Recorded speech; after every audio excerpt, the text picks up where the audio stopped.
Hello and welcome to Budget in Focus. My name is Enrico Wilfer. Thank you very much for joining us.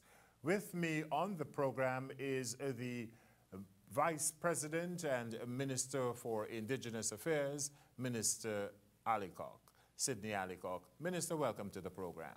Thank you very much, and good morning to all our listeners. And it's a wonderful time and thing to be here with you. Great. You know, the Ministry of Indigenous Affairs has responsibility for ensuring that throughout the country, the indigenous people are taken care of in a meaningful way. But last year, you got X amount of money, you spent Y, and this year you're given even more money. Now, the question really is, you got less last year. You spent less than you were given. Why are you given the amount, and do you have the capacity to spend that 1.9 billion? Yes, the situation is that within the regions, we have areas that have never really been given support, and we could not actually get there because of the lack of personnel. So this year we have included those persons, and next year we expect to expand our reach, and as a result, the funding will be needed to give that support. As you know, there are very challenging terrain, like the roads, and you need ATVs and good machines to get to the people. If we are going to help them, and they are going to help themselves, it means that we have to give them the facilities needed, infrastructure, the necessary technical advice, especially in agriculture, good roads to market, and as a result, the funds will be needed to take care of those eventualities. Tell me something. Is the Ministry of Indigenous Affairs like the Ministry of Public Infrastructure and Education and Health, where within the various regions, money is also allocated at the regional level for that ministry? Correct, but we have a duty to, and not only a duty, but we are there 24/7 in the communities by the way of our community development officers, and we have now on board community social officers, social welfare officers, because as you know, there are many troubled areas where there's a lot of need for counseling and reporting back to us, so that we could be able to meet out to the relevant authorities in giving them the not only advice, but to give them the support needed for them to execute their operations. You have to remember that we are not specialists in education or health or infrastructure, but we are there as we look at ourselves as a support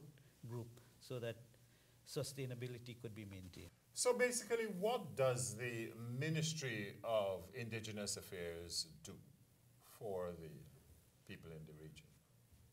Well, I should really go back a little bit. First of all, it is the authority, or to have policies developed, to have all the linkage with the various ministries and NGOs, and to look for opportunities for helping the indigenous peoples in their various areas. One of the key component is to, first of all, have the indigenous peoples having their lands. Land is a big issue, and the security of lands for them is topmost in our developmental program. Following that, you know, if they know where their lands are, then they could plan, and that is why we have the Village Improvement Plan, or VIP.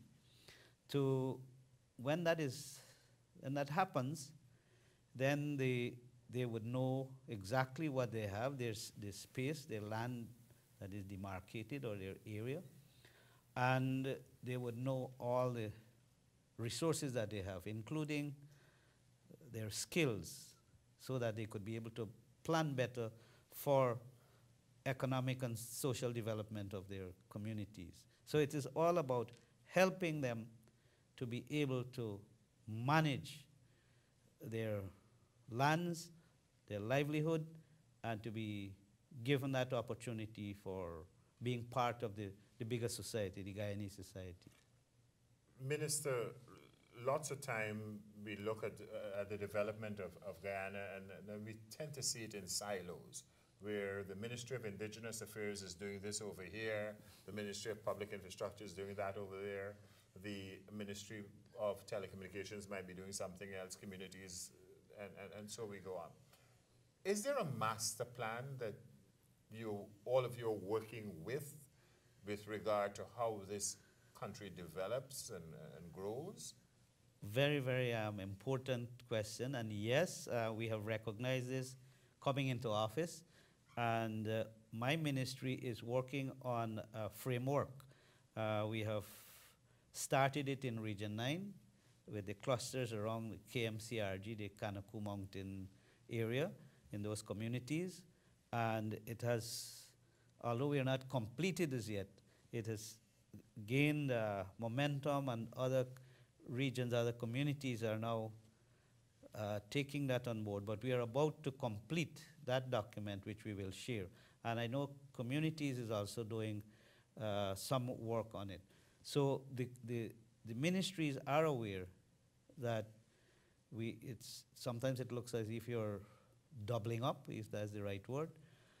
But as I said, Ministry of Education, Ministry of Health, Ministry of Infrastructure, they're specialized in those areas.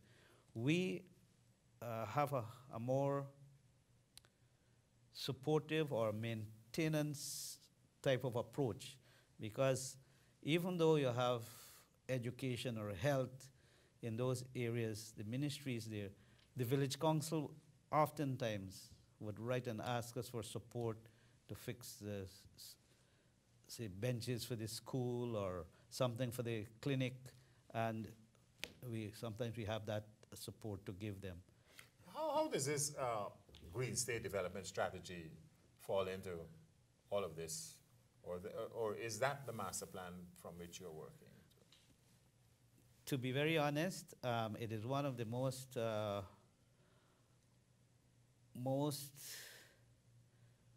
interesting opportunity for our communities. We had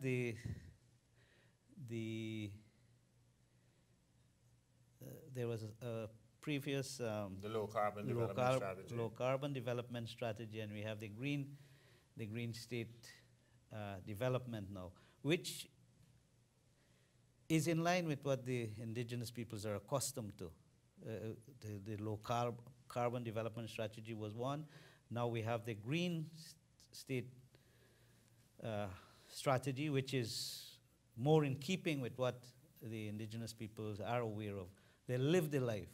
You do everything from within you, living with Mother Nature rather than fighting against Mother Nature. And that is what our program, the framework, is going to, it's part of that whole program. It's just that we know for our ministry and for the communities, we would have that as the guiding pillar for our development. So we would be working with the regions, working with the state and all the other ministries.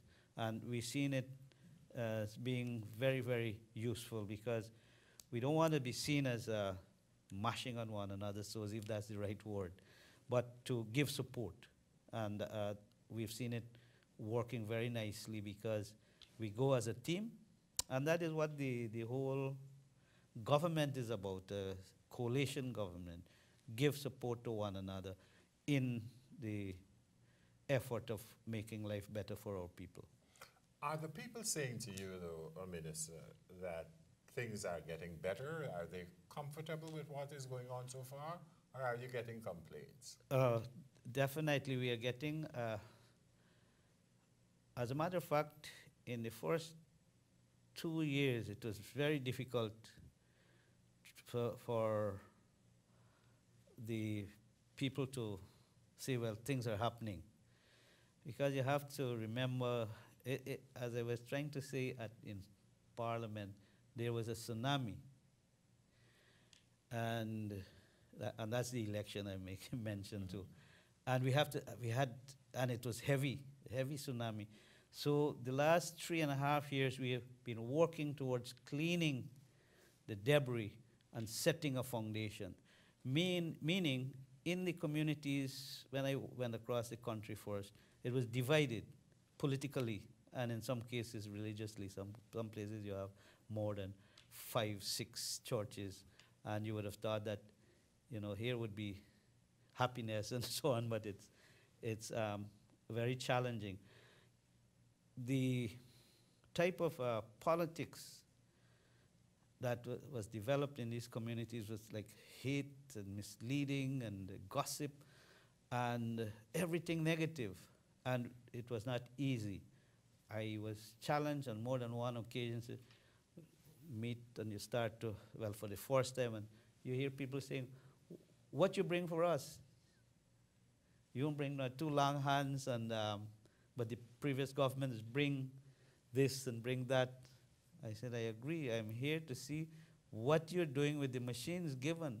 Because I've noticed a tractor out there, looks brand new, but it's not working. Is it helping you? That is what I'm checking for.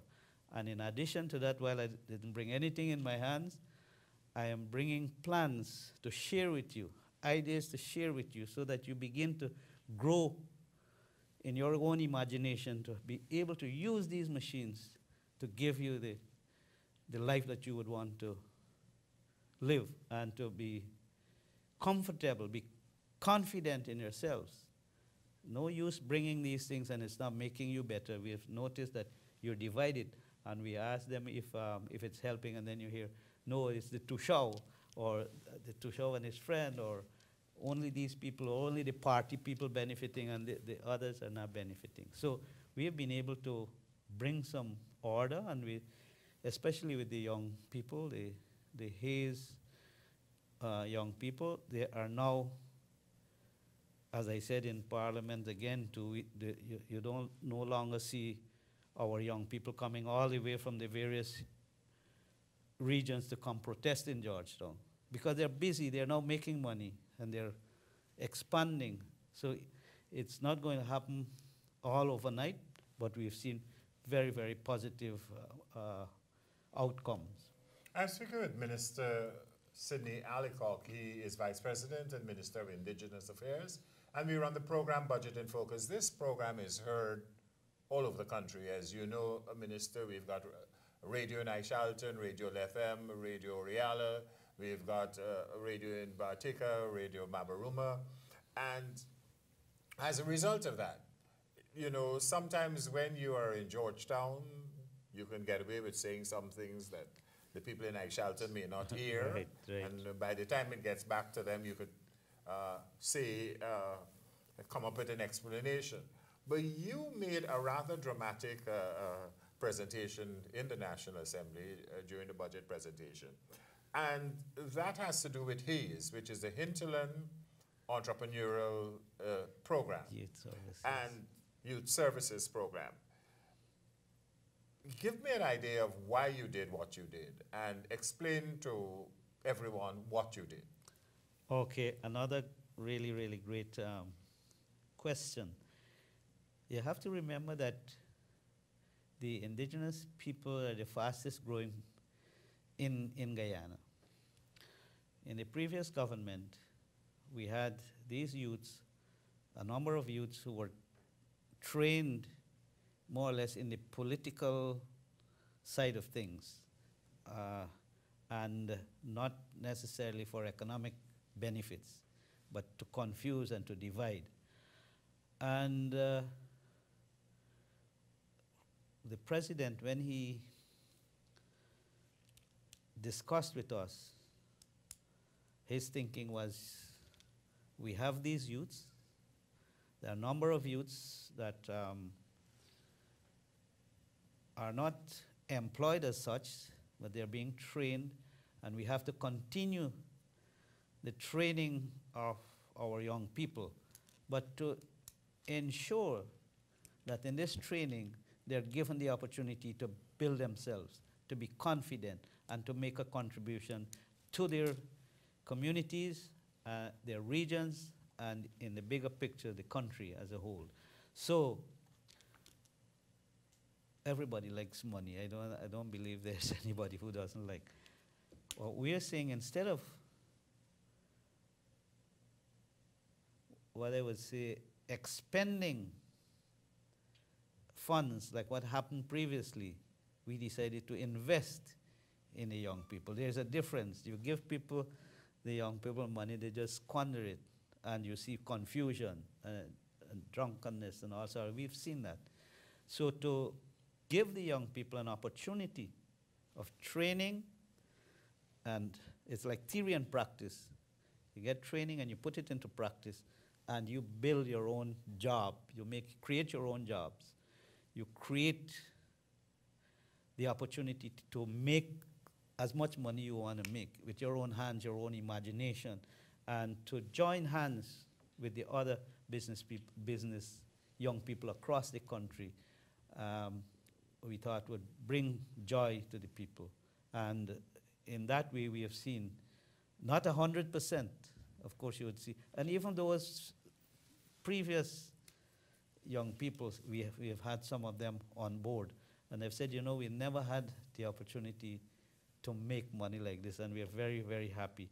The first cohort, because of coming out of that situation, we were not able to get the full results. But the second cohort, we've seen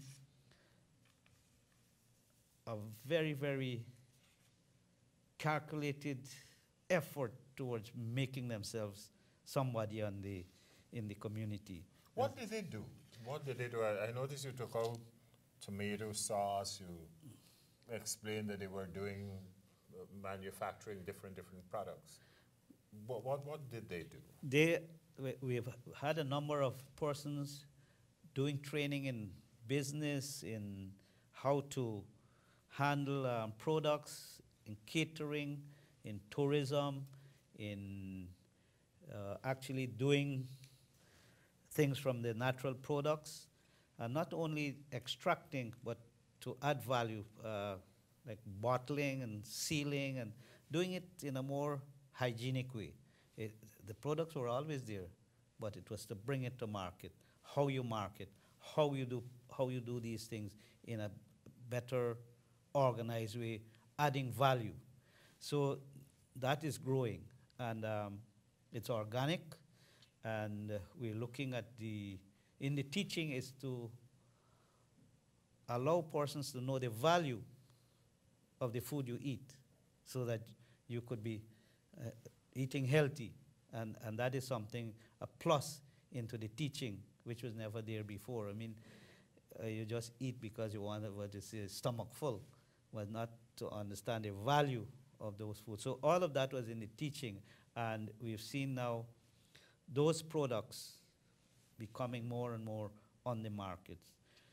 In addition to that, we have had like the tomato dressing and the tomato paste from up in the mountains. That was done for the people there. But we have Hayes students who are in Georgetown at IAST being trained to measure and add the right quantity of ingredients to make that taste. And bottling and marketing and doing business. So that they are doing all of that. So there would become a time when these very youths, some of them would be employed there, and some of them would return to the communities that do have these machines, these facilities, so that they would take it to the next phase. So all of that is happening. It might have seen that we're not doing anything, but we're doing it like the Kanaima, easy, but very, very constructive, strategic, and it's happening. We don't talk too much, we act, and that is what I think the difference between us and the previous government. But shouldn't you also be talking about what you are doing? Because many times things get lost in the translation. Right. What we are doing, when I said don't talk before it happens. So now it is happening, now I'm on television, now I could say, well, I could show you exactly what I'm talking about. Because a number of occasions you go into communities and you use all these fancy language and it's over the heads of the people, and you think you get through, you think you had consultation, but it's not quite true. And our people, they have something to offer. There is undiscovered education. There is undiscovered skills that now there is never a better time to allow our young people, people generally, we have the elders with the knowledge who they are now passing. They have been passing on the knowledge, but now you're seeing the quality of that combination. And this is what we would like to share to the Guyanese society. We always believed, and we wondered, why is it that previously the government didn't see the importance of communication, information flow? Not that I don't know, but why didn't it happen earlier than later? However, we've had these radios, and I'm so happy to know that you could now go in a community and people question you because they've been listening, and very intelligent questions, sometimes even more intelligent than we have at Parliament. But it helps, it shows that the people are thinking, oh, this is what's happening because the information is flowing. And when you have information, that's knowledge. Knowledge is power. And I believe if you use this power properly, the economy, your social well-being will be enhanced. And that is what is so encouraging. And I was in Philippi last week. And one of the fellows said, when are you going to bring the radio to us? You have all this radio in Region 9 and all over the place. And they were at, he was lucky to be in Madhya, and he heard this Madhya radio station, and he said he just loved it. But he wants something in Philippi, because the thing is still in Bartica, and it's like only Bartica people benefiting from this radio station. We want it in the mountain. So I couldn't commit anything, but I said, we are working. One day, you would be speaking on radio up here. You can never tell. But this is work in progress. And we would love to do it. We would have loved to do it in the first year. But with the limited resources and the many challenges that we have to work together to meet where we would want to be. And Minister, with regard to the information sector, there's also the use of ICT, the ICT hubs, information communication technology hubs in the communities. What's happening in that area? Well, next year it's already started, thanks to Minister Hughes and her passion behind this linkage. It's started and it's going to continue to grow. And again, it is one of the best things that could happen for us in what I got to call the anticipated development that is coming. We need such information, especially we're now getting into tourism, and if we are going to know what's happening on the market, we need such communication. And we would be able to get markets, we would be able to touch base with the other businesses and to see how we could be able to improve on our products and to also sell our products. And we've seen in the few examples that started years ago that they have been able to use the system to their advantage. Well, as you said, their work is being done with regard to the spread of the radio and television stations, and unfortunately I can put on another hat and explain to you what is happening there, but this is not my interview, it is yours. So the sector is expanding. There are going to be relay stations in some areas. The ICT thing is working for you. But the tourism thing, the tourism aspect of development, is not working for you so far? It is not working as I would have, well, all of us would have loved to see it. And I think it is because it was not something that was put on the what you call it, the first burner? The front burner. The front burner of Guyana many years ago. But Guyana is a package, an undiscovered destination. Every single inch of Guyana's land. And what we need to do is package it. And the Ministry of Business has started and is doing a very good job so far by getting organized, touching base with the communities, and working towards getting more. We are closely connected, so we would be working together in ensuring that what the people needs, the people's needs would be met through, I mean, they have to be informed about how it is done. It is like you have a raw diamond, we need to help them to polish that. And in the hinterland, you have so many packages that we could be having to sell. What we need to do is to get the right people for marketing and to promote Guyana more. We have persons within the country who could do that, but we need to get organized, and that is what business is doing, and we are very, very happy that we are part of the whole process. You see, a lot of persons might say, you know, Guyana is not ready for tourism yet, but when are we going to get ready if we can't see what is upon us? As I said, you know, we have a great giant just about to be awakened, and we have a short time to be trained, to get ourselves in order, to be able to lead that giant in the direction we would want it to go when it awakes. And we don't have any time to waste. So for us,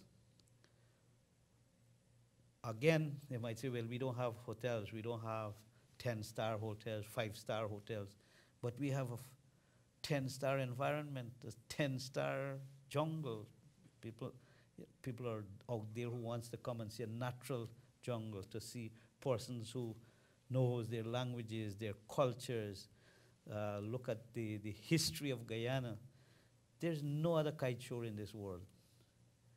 There's no other Guyana like us in this world. I don't believe there's another place that has a diversity of people who have their own culture. And if only all Guyanese could understand that we are bigger and better than many countries, and if we could only see the value of ourselves with the value of what Guyana has, I think we would be able to change that mindset that we can't live in harmony with one another and nature. You know, the areas in Paramakatoy and Cato and so on, I always tell people I've traveled a bit in the world, and I think those are probably some of the most beautiful parts of the world. But the difficulty is getting to these areas and ensuring that even when you get there, the sustainable development that is taking place will continue to take place, is not spoiled. How are you working on that particular aspect in terms of working with infrastructure and working with communities and working with the thing to make sure that, yes, we've got beautiful parts of the world in Guyana, but we have to make sure that they're not spoiled. Definitely. Here is where we have to get the balance of how we do things, and I am aware that the Minister of Infrastructure knows exactly what you're stating. So it is about cautiously but urgently getting into that area of development. And I made mention of appropriate education. And that is what is missing, because I've heard over time, in my time growing up, developers or policymakers saying, you know, we're going to take education to the indigenous peoples. I prefer to hear them say, you know, we're going to share education. Because take, for example, the cassava root.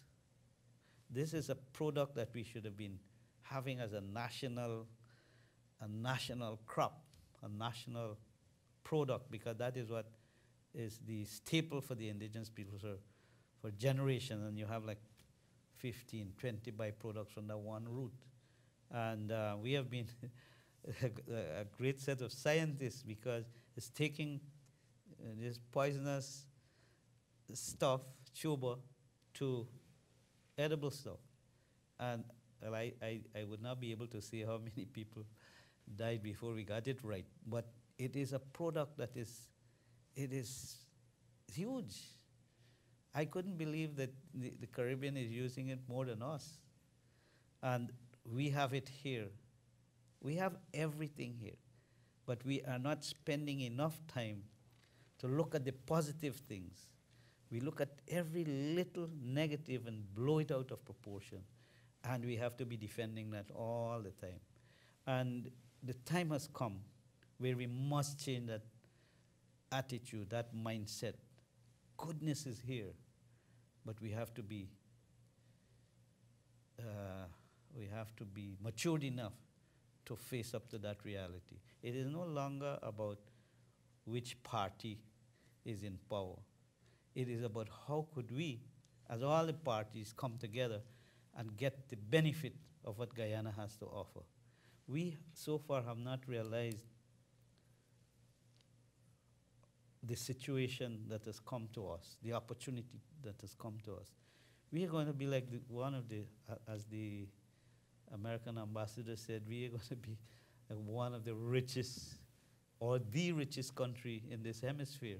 What are we doing about getting in readiness? And this is what we need to share with the young people. Fortunately for us, I think the young people have grasped it, and they're rounding themselves. See so many people going to university now, so many young people. So I'm thinking, I'm hoping that it is because of the anticipation, and they know that competition for jobs would be heavy. So you got to, get yourselves in order. And that's a good sign. What we have to do as politicians now is to look at the next things. How do we protect the environment? How do we work towards allowing the indigenous peoples to be more involved, but also to understand that we cannot we cannot allow greed to overtake us.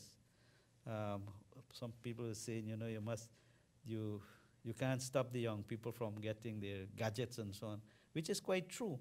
But at the same time, we have to use good technology to be able to have a better protection for our environment, especially water is the most valuable commodity, and sometimes we don't see it as that. And that is why we would like to continue to work through the ministry, through the other ministries of, and in the schools, to find the best way of finding that balance in development. And you also have issues of water management in terms of flooding and what have Yeah. you in some parts of the indigenous communities. How are you dealing with that? Well, again, we cannot fight against nature, but we have to use modern technology to be able to give us the opportunity to make plans that will allow us to survive, if that's the right word. Now, it's not every time you get flooding. It might be for a week or 2 weeks, and it goes. So it comes, and that's the work of Mother Nature. Years gone by, our forefathers, they used to know how to plant at different levels for different weather, different times, so they were not affected as much. But this is nature, this is man's doing, I think, according to the saying that climate change. We help to pollute, and these are the results. So we are working, for the dry season. It's another cry, but we have been working in developing catchment areas, and that is helping to create new environment, like new trees, new animals, it helps to keep the fishes, and you have water for your stocks, water for agriculture, water even for drinking, and we have that huge lake man-made lake at Napi, and this was an example that the JR company that lives in Lethem, they did a first testing, and that was really successful. So we have Napi, and if you see the fishes in there now, so it's also bringing food to the community. But what we are working with the community for is to have a management system in place, along with CI, so that you don't abuse the area. We have seen animals coming in, birds, because of water, more vegetation. What we need to do is to plant trees around that has food value for the fishes, and all of that is in the plan, and that could be a really nice tourism destination. But I'm sure that when you say what you're saying, and you're being heard on Radio Ishalton or Radio Lethem, or someone in Oriala might be saying, oh, what is Minister Allicock talking about when we are not still getting enough money? They're not bringing things, and we don't have what it takes to manufacture stuff, and that is energy. We don't have the fuel, we don't have an energy policy. What's happening in terms of energy? First of all, the energy begins with the community leadership. That's the first part.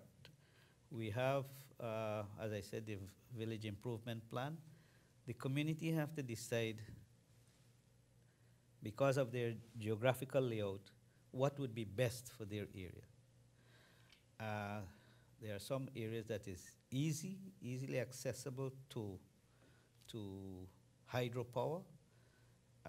Most of the communities, easy for solar farms, and we have been asking them to put forward proposals, think about what it is that could make their community better off through economic growth, by using agricultural products or tourism or what the case might be.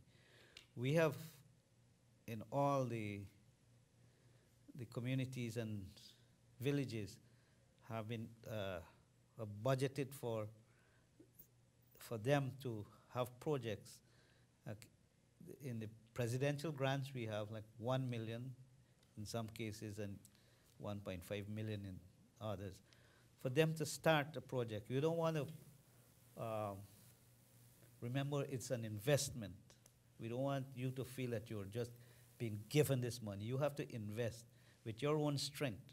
We don't want to dictate to you. We're sharing this idea with you. See what is best. And we've seen some communities who are really taking this on and have grown and continue to grow. So that money every year will help them to add to what they're having.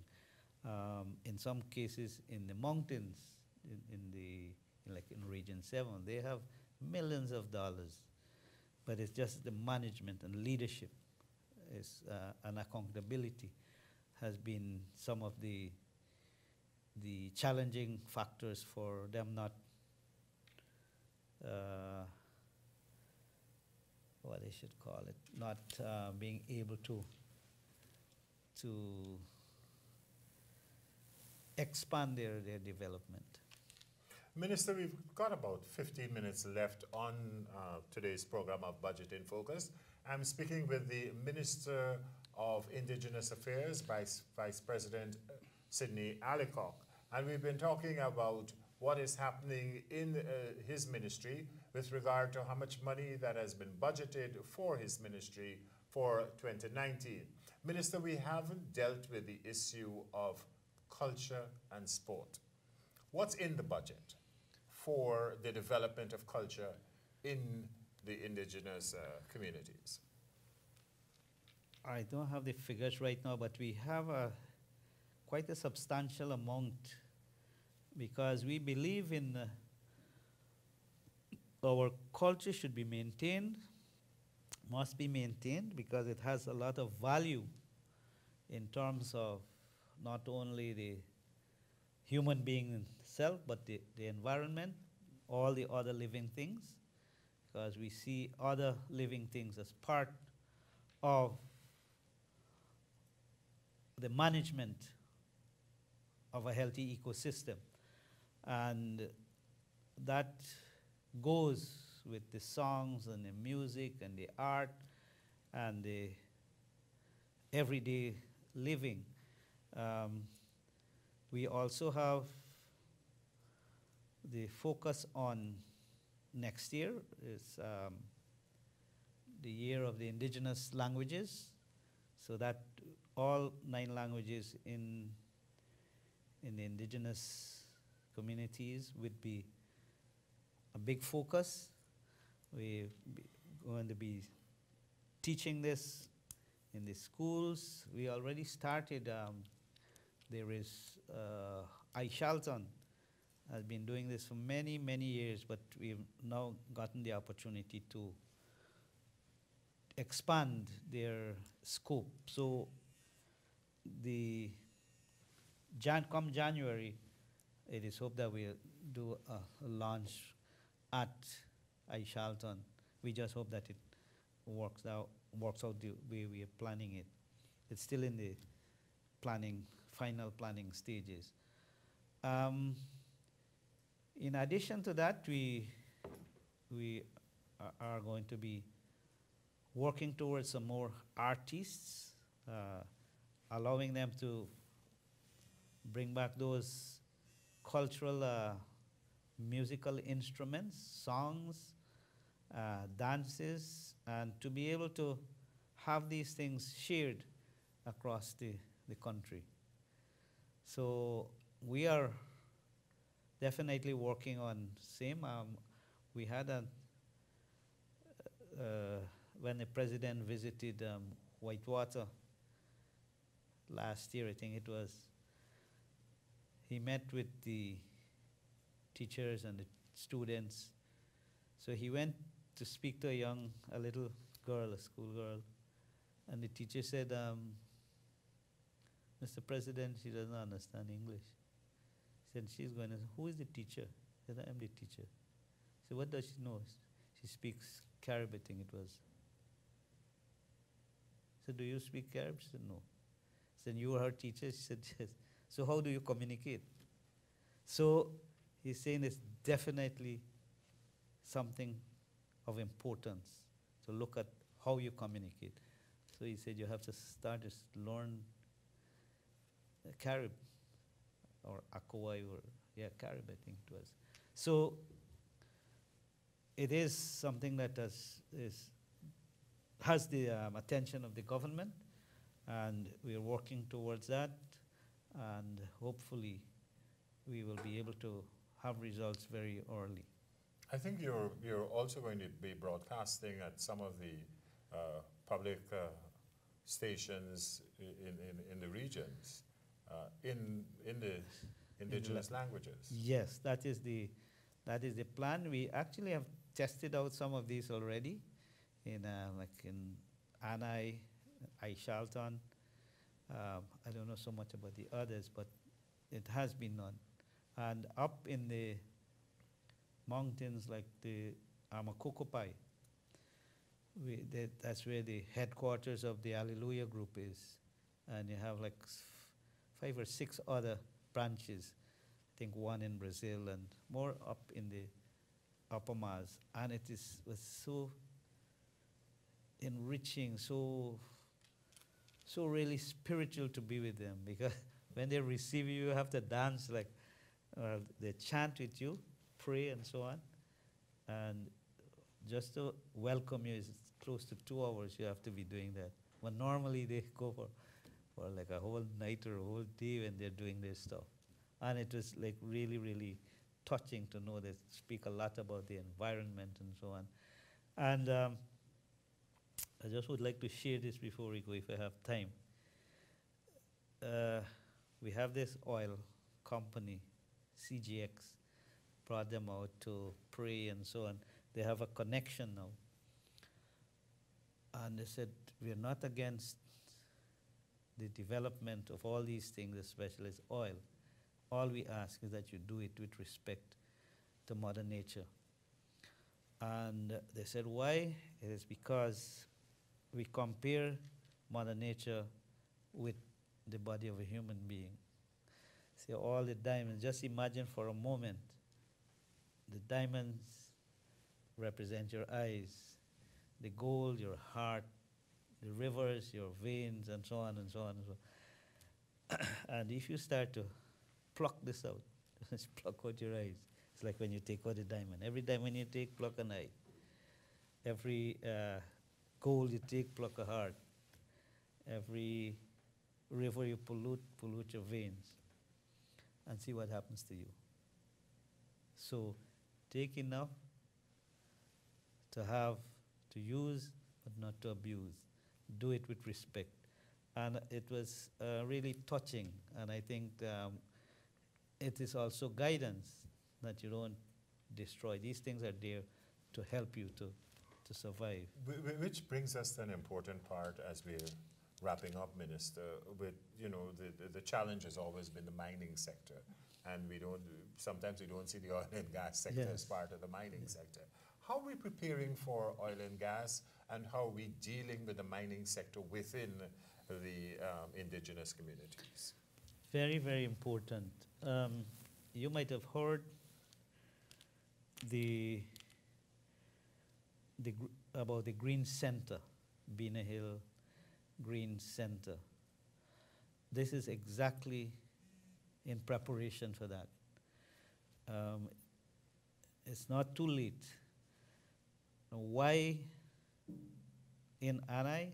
It is because we have the only trail from Georgetown to Brazil, which is going to become very busy. Now, there is this anticipated development. Oil is there, there's no fun about it, it is there.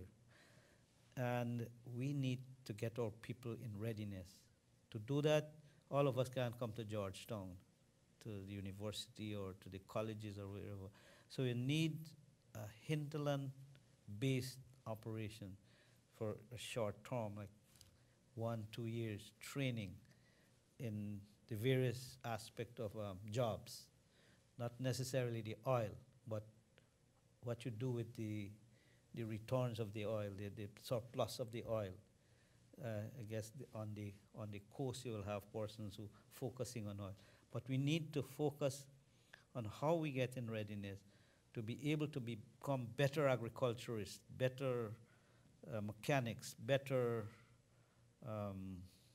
IT specialists, better tourism specialists, so that these very workers who might be on the rig, they might want to come out here, come to have some food, they want security, they want proper hotels, they want proper accommodation. So this is what our, the institution is being positioned to get the workforce in readiness for this. The first phase might not be the best, but we're setting that ground operation so that you wouldn't hear that, you know, work is here and we can't get a job. So eventually it will grow as the oil industry grows, and we will be able to make good use to protect the natural environment and find that balance that I've been talking about. Use the road and don't allow the road to use us. Minister, we've got just a couple of minutes left on the program, about 2 minutes. In 2 or 3 minutes, could you give us an idea too of what is also being done by the Ministry of Indigenous Affairs with regard to supporting sport in the regions? Oh yes, again, we have the authority that is youth and sports, but we are also giving support to various activities like in Region 8, Region 9, Region 1. We are supporting in athletics, in games, because it's one way of being able to have our young people beneficially occupied. And we have seen the talents, and we're giving that support. It's not enough, but we're working closely with the Ministry of Social Cohesion. So those, all of those persons who may be listening to this program in whichever part of the world they're in because we're also online, they should feel comfortable that the Ministry of Indigenous Affairs is really doing what it is doing for the communities in those areas. Yes, I'm hoping that we understand fully that this is not a one-man show. And again, I say that is why the coalition. And we have to work together, and we welcome all advice, all direction, all support, because unity, we believe, is strength. And as long as we have strength, people would be able to do the things needed for living a good life. On that note, Minister Allicock, thank you so much for appearing on Budget in Focus. This has been Budget in Focus. I'm Enrico Wilford, thanking you for joining us. Have a pleasant rest of the day. Goodbye for now.